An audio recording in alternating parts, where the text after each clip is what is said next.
because it did ping and it went off and you got caught. No, behind the cover, yeah. Dismembered, decapitated.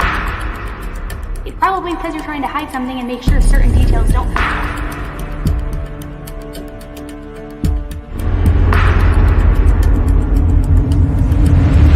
10 to Life with Elise starts right now. Hey everybody, welcome back. My name is Elise and this is 10 to Life.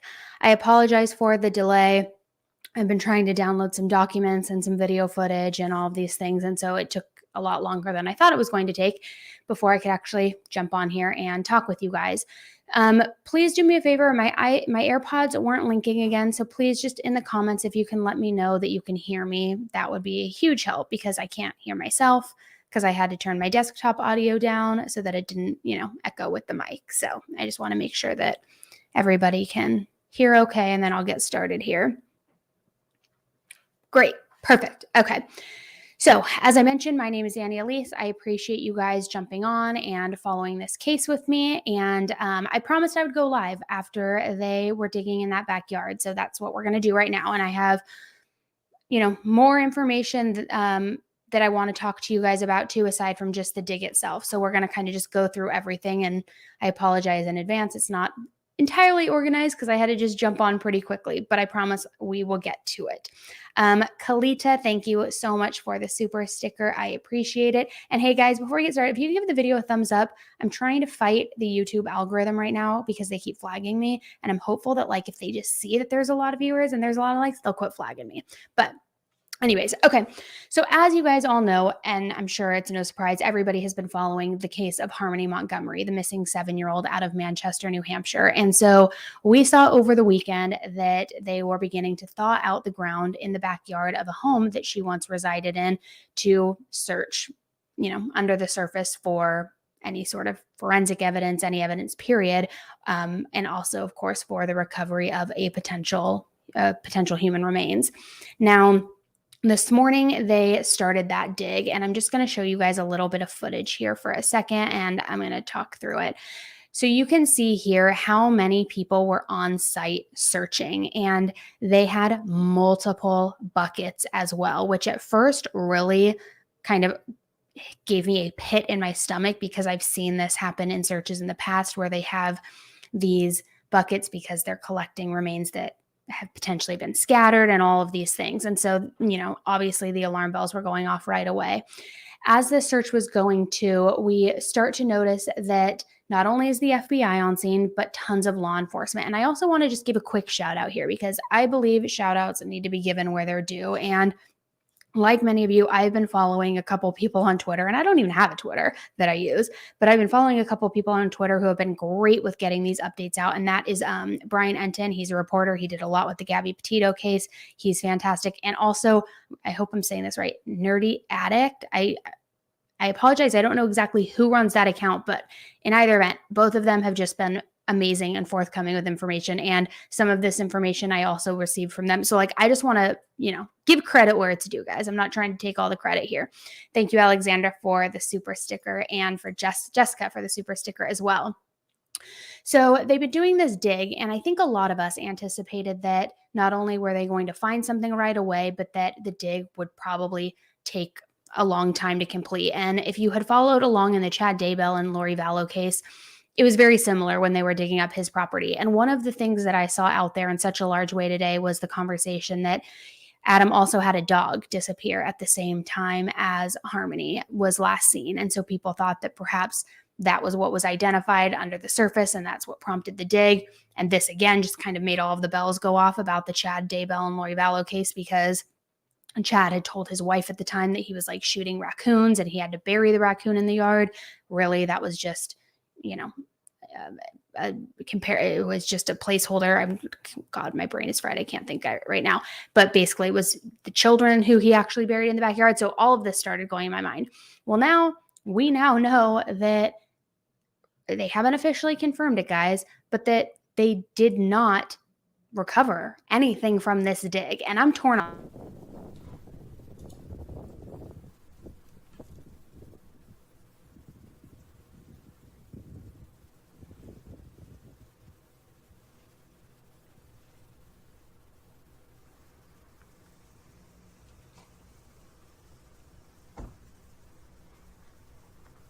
not, it would still be taped off. They wouldn't be moving things and breaking things down. And it has been said that law enforcement, that it was, indirectly confirmed, not confirmed directly through law enforcement, that nothing was retrieved or recovered at the site. They haven't publicly spoken out on that. So obviously right now that's all just up in the air and allegedly. Now I'm torn with that for two reasons. I think that that's either fantastic that they didn't find any human remains there and that nothing, happened to Harmony in that regard. Well, if I'm going to be quite honest, guys, part of me is also torn because that means that she's still out there somewhere. Whether she is alive or not, she is still out there somewhere. And if you watched my video earlier this morning, my video where I played the interview from her biological mother, Crystal, she says that she believes Adam sold Harmony. And I know that's been a working theory of a lot of people's. And so if they didn't recover anything at the property, it means that she's still out there. Whether it's going to be a rescue or a recovery is unknown at this point. And it's a hard thing to swallow. And I'm sure a lot of you guys agree with me. Not that I was by any means trying to root for them to find her at all, but now there's just so many more questions and the search becomes that much more difficult because they had this pinpointed area, a home where she once lived, that they were going to search. She's not there. She could now essentially be anywhere. And that is very unsettling to me. Thank you, Sammy, for the super sticker, and also Louise Smith. I hope I said that right. Thank you so much for supporting the channel and sending the super sticker as well. So as this whole dig and everything has been, unraveling the last 24, 36, 48 hours now, a lot of other information has been surfacing too. And I'm going to just kind of start going through that too. And then we'll reference back to the dig and talk through some of that. And also a new motion that was just filed from the stepmother, Kayla's attorney. I got that for you. We're going to put it on the screen. We've got a lot to talk about. It's been a busy day. So first and foremost, you know what? Let's actually start with that. Let's start with Kayla. And let me just bring this up here because today they filed a motion to reconsider and reopen her bail issue. Now, if you read this motion, and it doesn't mean that it's going to be granted. I don't know that there's been a decision made yet on this. If there has, and please let me know in the chat. But here it says that the defendant and her attorney are asking the judge to reconsider or reopen her bail issue.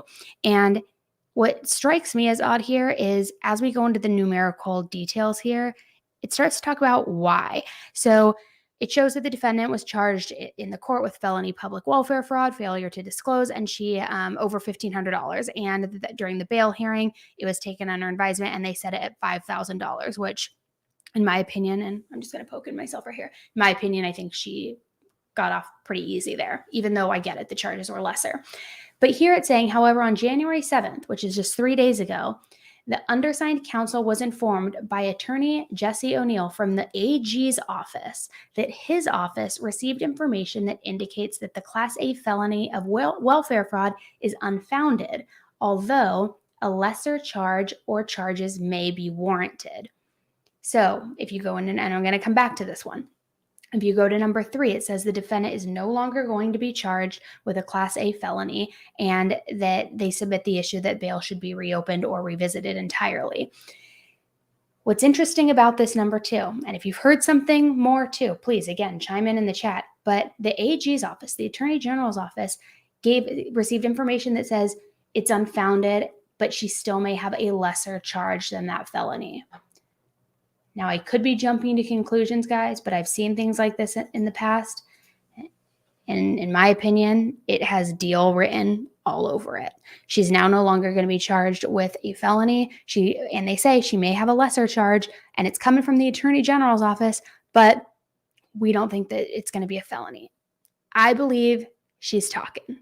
That's what I believe. Let me know what you guys think in the chat, and especially because that was just a revelation they made just 3 days ago before they went to the property, laid out the tarp, started thawing the ground.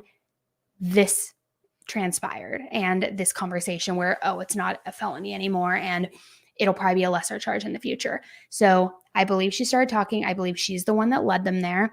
Also, if you watched my earlier video, you saw that we were showing pictures of when they first went to the site of the house, and it was the back of somebody with brown hair, about my length, in a gray hoodie that I believe was Kayla. I believe she led them there, and I believe she's talking. And I think that's why now she's going to be getting a lesser charge. And we called it. We all talked about it, right, guys? We said she's probably going to flip and she's probably going to make a deal. Alyssa, thank you so much. I love you too. So that's what I'm thinking. I think that she's definitely cooperating at this point. And yes, I agree with you. I think she is still lying. And I'm going to get into some of that for you right here in a second as well. So now we see that they're digging. This is all coming out. It's, in my opinion, I believe she led them there. I believe she's talking. But also another piece of information services, that 29 police reports and phone calls were submitted to Harmony's last known residence. And out of all of those 29 reports and calls, 4 of them included notifications to DCYF. I'm going to pull some of these up for you guys because we talk about the system failing and we talk about how she slipped through the cracks in this. Let's start looking at some of these reports, guys. First of all, 29 reports and calls, okay? 4 of them that resulted in notification to DCYF. But let's look at some of these. And I'm going to pull up, let's go back actually to one of the first ones. So here, on August 5th, 2019, and we know that everybody said they had last seen her around October or November. So this is just a couple of months before. And this shows what the call for service was and the report. And if we go down here into the notes, you can see neighbor concerned about the young child living at this address said she thinks the parents are squatting there and have no electricity, just a small generator, and there is trash everywhere. She is concerned for the child and asked that we check the condition. Here you say that they've been there several times, assisted DCYF on the check conditions as well. Everyone's home. The generator is running. They have food in the house. They are all healthy. All is well. I have a problem with this because it's also, and I can't remember if it's another report I have here that I'm going to pull up on the screen. We'll see in a minute. But it was reported that the electricity had been off. Oh, I do have it. I'll get it. I'll go to it right after this. The electricity had been off for months, but that Adam apparently had a generator in the driveway that he used that gave electricity to the refrigerator. But I'm sorry. Conditions are not good. Great, there's food in the house. Great, they're all healthy. And I get it. There's certain little tiny loopholes here. But saying that it appeared that they were squatting. So this was on August 5th, 2019. Jump ahead just a couple of weeks. Again, another report on August 21st, 2019. Again, squatters in the building. The home is now up for auction. There is a generator running and there is trash all over the place. Unknown exactly how many people are in there. Getting numerous calls about this. Tenant Adam is in the process of being evicted. His uncle Kevin has been calling in, checking conditions, and harassing him. DCYF has been involved as well. And the report on this was basically that Adam was getting evicted, but we know he had no money. He was homeless, obviously, most recently when they found him. And so he was squatting. And I mean, squatters' rights are a real thing, guys. And so that was that.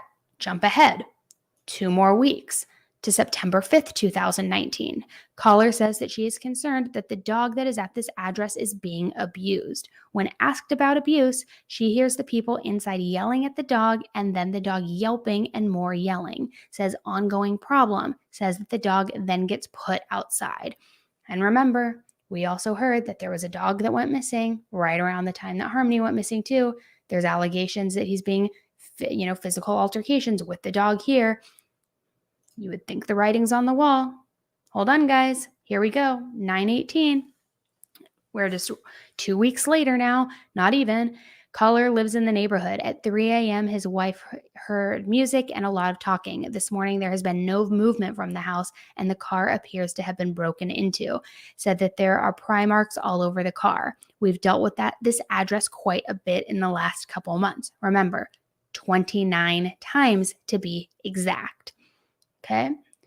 Now we're going to go into a 9/12 incident, which was right before this. And this shows just when the incident was reported, and it was actually emailed to DCYF Central Intake for their review. Now let's read this incident, shall we? I then spoke to Kevin The uncle.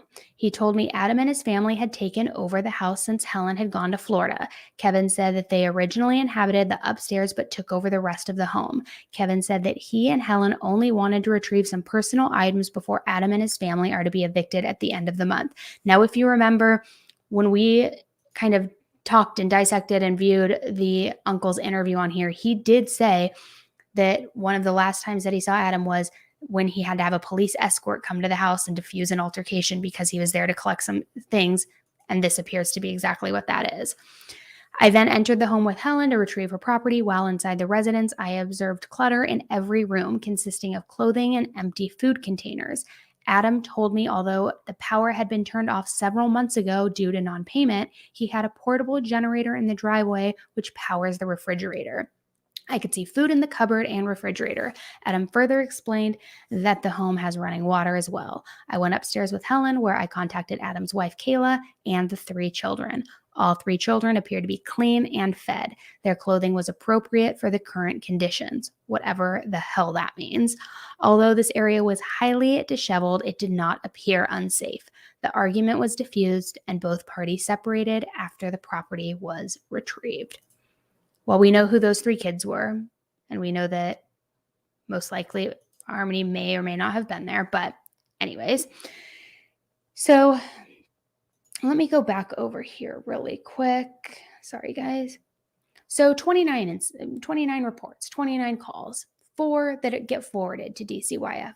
Still, they're saying the conditions are okay and that it's nothing to be concerned about. Hypothetically speaking, and I don't pretend to, know the ins and outs of the law with all of this, but hypothetically speaking, if I were a caseworker, if I knew a house that I was going to check on that I just received a call from or a report on, had already had a history of 29 or 28 or 20 or 10 or 5 calls in the last month or so, and I saw children living there, and I saw the living conditions, I would probably have a red flag go off in my mind that even though it technically was acceptable living conditions, that because of the amount of calls at that point, something probably was afoot. And I would probably do a little bit more digging, and I probably wouldn't just close my report. That's just me. And again, I'm not trying to say they have an easy job. I absolutely know they don't. I know it's understaffed, but guys, what the hell is going on here? In other news too, now that email that Crystal had sent to the mayor's office is public, and let's read that. And again, I posted a video this morning where I talked about the interview that Crystal gave, and I know there's a lot of conflicting opinions as far as what she knew, what she didn't know. Is she remorseful? Is she not? Let's just read this together, and I want to get your take. So she says, "Hello, Mayor. I am a single mother of 3. I currently only have 2 of my kids. My oldest daughter, Harmony, she's 7 years old. Her father, Adam Montgomery, has physical custody of her, and he is currently homeless and under the influence. DCYF has had an open case for my daughter and didn't remove her when they witnessed her bruises and the house at the time having no running water.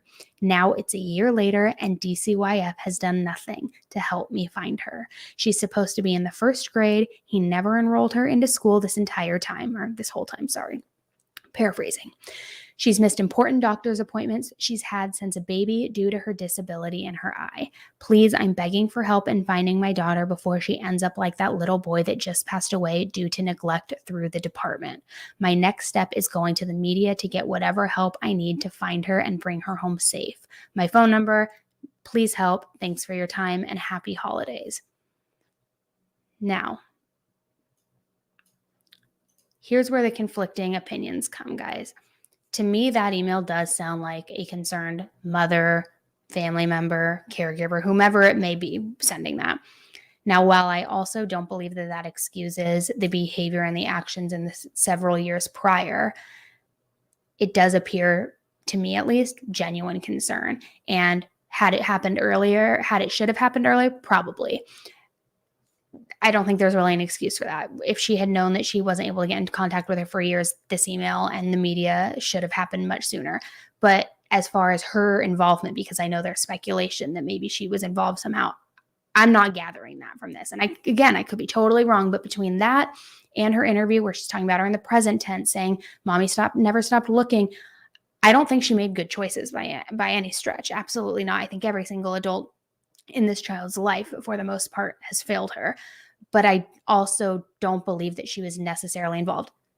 A contributing factor to whatever this end result is, yes. Directly involved, I don't know. But what do you guys think? Okay, and then also, just to kind of go back, I know there's going to be an interview. I mentioned Brian Enton earlier in the Twitter, and he's with News Nation. He's going to be doing an interview later, or airing an interview that he had with Crystal, where she is forthcoming and says that Adam was, there was DV in that relationship, and that he would oftentimes strangle her while she was even pregnant. And so I think between the calls where it shows that, the alleged altercations with him and the dog, his history with that gunshot and the drug deal gone bad, all of these different things, I think it's pretty safe to assume that he's an abusive person. And so is whatever happened to Harmony outside of that realm? Probably not. Now, originally, it was my belief that perhaps whatever altercation they had went too far and resulted in an accidental death, possibly. Whereas Crystal, Harmony's biological mother, believes that he, in fact, sold her. And she said that in that interview, and you can watch it back from the video I did this morning. So now, circling back to the dig site, if no evidence was recovered, no remains were recovered, it does mean that Harmony is still out there.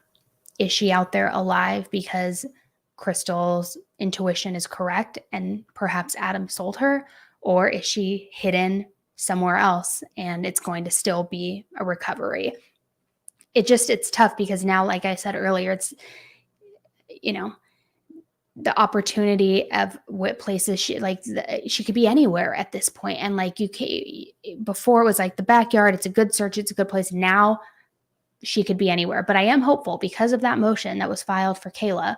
I do believe she's talking. Now, what's interesting though, is if she is talking and if she is sharing information that led them to that site and to that house again, because again, she gave this information, or I suspect she did, on the 7th, because that's the date that's noted in the motion. That was right when they went there and started tarping and blocking everything off. So that would make sense. I wonder what information she gave them that led them there, because it hasn't yielded any results yet. So could it have been different evidence? I know a lot of speculation that it was the dog, in fact, that was buried. I don't think they would go out there with the FBI and all of those teams just to search for that, possibly in an effort to preserve evidence and the chain of custody, perhaps. But I wonder what information that could have been. And I'm hopeful that she's going to give more information and start talking. And maybe that's part of whatever deal she struck, if she did strike one, to where we can narrow down the different places that Harmony may be or what may have happened. I don't know that, and I've been reluctant to jump to the conclusion of him potentially selling her, because first of all, not that it's outside of the realm, it is, but I haven't wanted to jump to that conclusion. If they were so desperate for money, why her and no other children, I guess, is my question, because they're still desperate for money. They're still homeless. They still have substance abuse issues. So why would you stop at that if that was successful? That's what leads me to believe that it maybe was, a physical altercation that perhaps went too far. But I feel like there's still a lot of information I want before I actually draw a concrete conclusion. Let me see here, guys, what else I have for you. So we now know that law enforcement and the FBI has left. They've packed up their tents. They've packed up everything. And it appears that it yielded not much at this moment. Hope maybe they'll come out later and tell us something else. But it unfortunately doesn't really seem like that at the moment. So let me just jump over here to the chat with you guys for a second. And I want to answer some of your questions. Sorry, I haven't really been monitoring the chat as much as I would have liked to.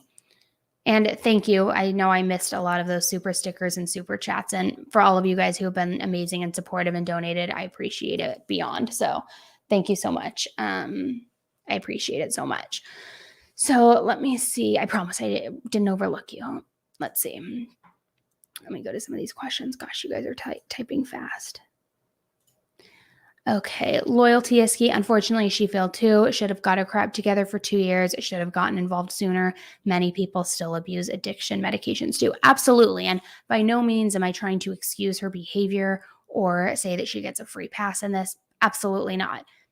There's so many different things that should have happened along the way that could have been intercepted along the way, 100%. I'm just saying, based on her candor in the interview, that email, the actions, the relationship that Harmony's biological brothers, fathers say that they have with her, and that she seems to be a good person who's sober now and remorseful. All I'm saying is I have a hard time believing she was directly involved in whatever did happen. But again, I could be absolutely wrong.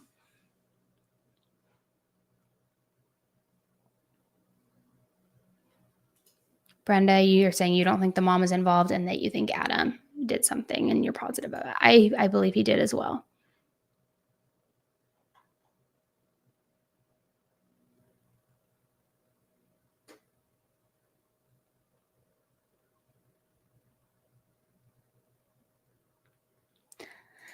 This is a great question. Good morning. And I am trying to get my hands on some of this paperwork because I want to know how he even got granted full custody. That's what I want to know. I know that the system, they always want to put the child with the parent no matter what. And if the mother was unfit and, couldn't, I get that. But I want to know what qualifications and reasons they had for giving her back over to him. And then all of these reports and calls along the way, then how was she never taken back? It's just, again, it's a perfect illustration of how broken the system truly is.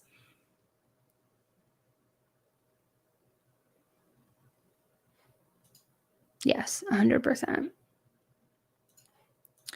Sadly, Joy of Serenity, and I hate even saying this, but I agree with you.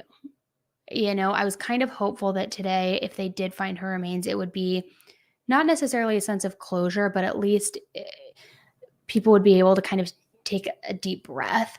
But now the thought that maybe she's still out there and there's pain being inflicted on her, I mean, it's the unbearable and it's the unimaginable.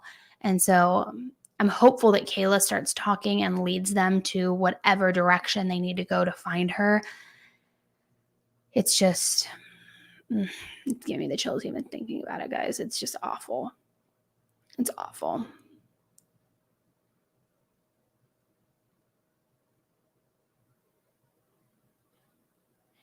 Yeah, she was no longer with him. The last time that Kayla saw Adam was in October of 2021, which is interesting because in July of 2021 was when the restraining order was taken out because he was like tapping outside of the window with a knife when she was staying at her mom's. And if you're not familiar with this, it's a couple videos back on here. And so they had already separated at that point, and there was obviously like some turmoil in the relationship. So I don't know why she saw him again in October of 2021, unless it was like an unhealthy relationship with a lot of back and forth. But yeah, he was with somebody new and they were living in a car most recently. I don't know who is talking in the comments about methadone. I must be missing it, but I see that you're chiming in. Perfect imperfection. I see a lot of things on methadone. I was on it for 11 years. So if you have legit questions, you can ask me.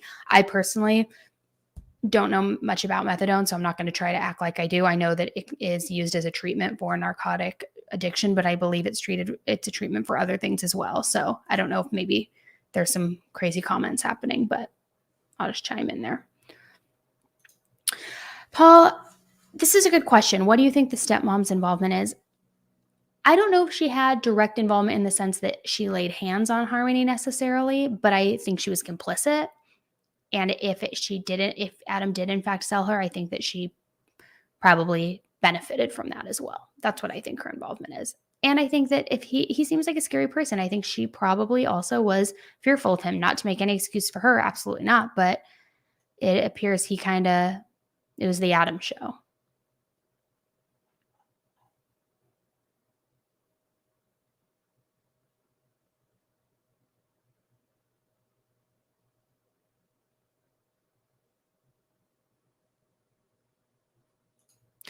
Taylor, a few people I saw said this, that her body language when talking to Harmony on the news clip was sketchy. Can you elaborate? Because I didn't necessarily gather that, but maybe I missed something.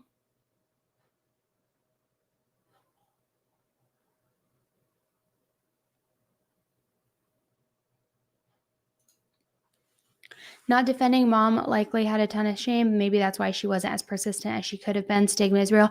Yes, I mean, either way, she should have been more persistent, 100%, regardless the reason.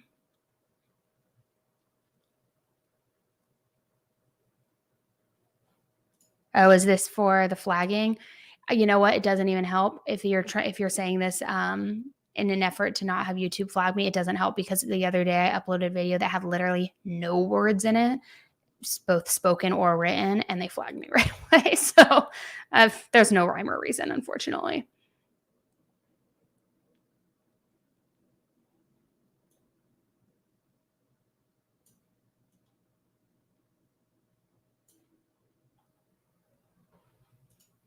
Thank you, Terry Marie. I appreciate the support.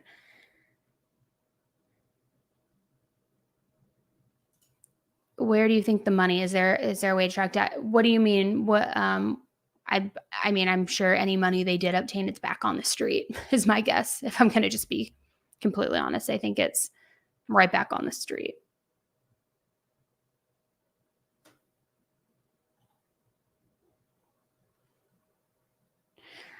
Sorry, guys. There are a lot of comments here. I'm trying to get to as many as I can. Mwit, if the court ordered he have custody and they deemed her unfit, her word would fall on deaf ears. 100%. I agree with you to an extent. I mean, I think yes, absolutely. But I think at that point, say if this had happened 18 months ago, at that point, that's when I believe that email should have gone out to the mayor, when the media frenzy threat from her should have happened. I think that this should have all, cycled much, much further back.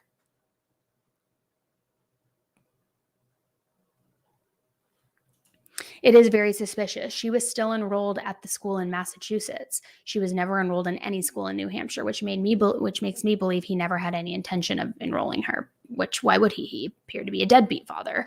And he gained custody of her in early spring of 2019, and never enrolled her. And I guess I could kind of make a case for him in the sense that if the school year was almost over, he wouldn't start her late, and then he would start fresh in the new year at the start of the school year in the fall of 2019, but he never even enrolled her then. And that's actually when she went missing. And furthermore, that's a great point though, because with all of these 29 calls and DCYF visits and all of this stuff, did they not notice that she wasn't enrolled in school? Did they not tick and tie those things together and realize that that was a red flag? It seems like there was so much opportunity for people to intervene in this situation and help this little girl, and nobody did. And that's just absolutely, absolutely heartbreaking. Thank you, Elizabeth Franco. I appreciate you sending in that super sticker.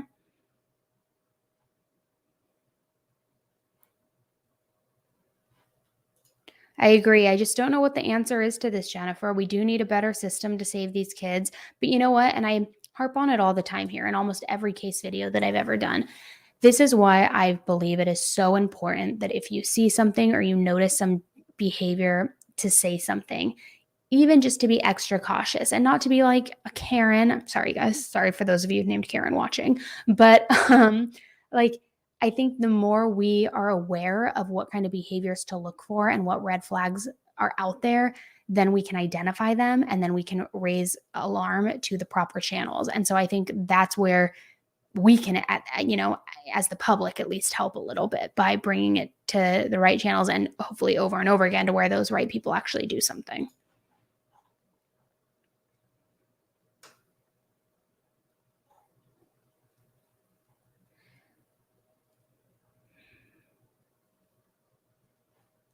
Victoria, I thought that originally, but this started in 2019. COVID really didn't start in the US and things started shutting down until March 2020. So that was this was all a year prior to that.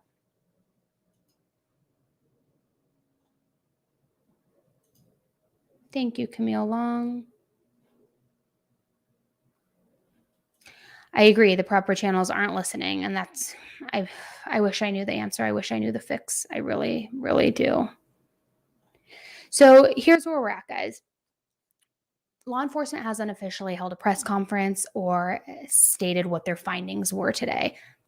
It's not looking good because there's no crime scene taped off there still. They've shut down shop in terms of pulling down the tents, the tarps.